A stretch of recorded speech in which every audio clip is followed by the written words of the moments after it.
There is a lot of talk about FDI. I am, as you know, a financier. I've grown up most of my working life as a banker. Let me tell you some fundamental issues about FDI or investment as a whole. Investment comes when people have got confidence about our country, confidence about how we behave ourselves. The starting point, therefore, is not to go running after other people's money. The starting point is for us to demonstrate how we manage the resources, no matter how little, that are our own resources. At the moment, there is nothing we are doing which gives confidence to other people that if they were to give us their resources, we would manage them in a manner that demonstrates responsibility, an understanding of priorities, and ownership of the agenda, and ownership of responsibility. We think it is somebody else's job. It can never be. Incidentally, there is an issue also which people who don't understand finance don't recognize. There is a risk involved in borrowing money. In financial terms, we call it leverage. The extent to which you borrow money, the more money you borrow, depending on how much you are leveraging it on your own resources, creates risk.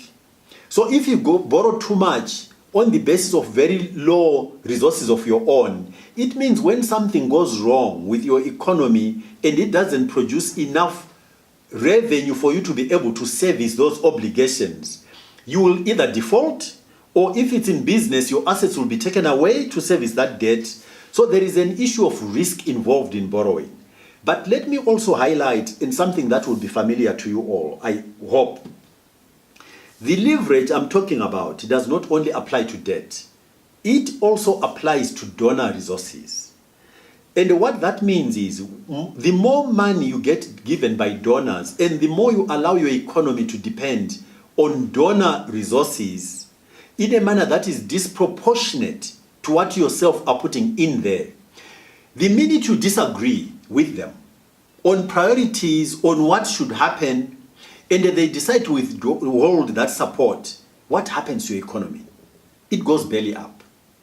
So let's again not get overexcited about the support either from borrowing, which is normal leverage, or from donor support as a matter of interest, because it also represents risk. Some of you may remember this happened to Malawi.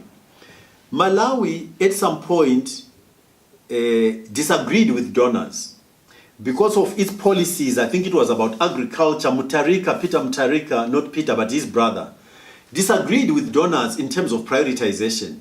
And they literally brought Malawi to a standstill, its economy. Remember what happened to Uganda. Uganda went through a democratic process, through its parliament, debated the whole issue of gay marriages, and through a democratic process came out with a position which was at variance with what donors wanted. And the donors then said, guys, we're not giving you support. And again, this created a huge problem. Look at what is happening to Mozambique as we speak. So let's be very clear about it is good to work with development partners. It is good to be credit worthy and go and borrow money. But we should never forget that the platform that gives you the credibility to do all of these things are your own resources and your own behavior in managing the resources that you have, no matter how little they are.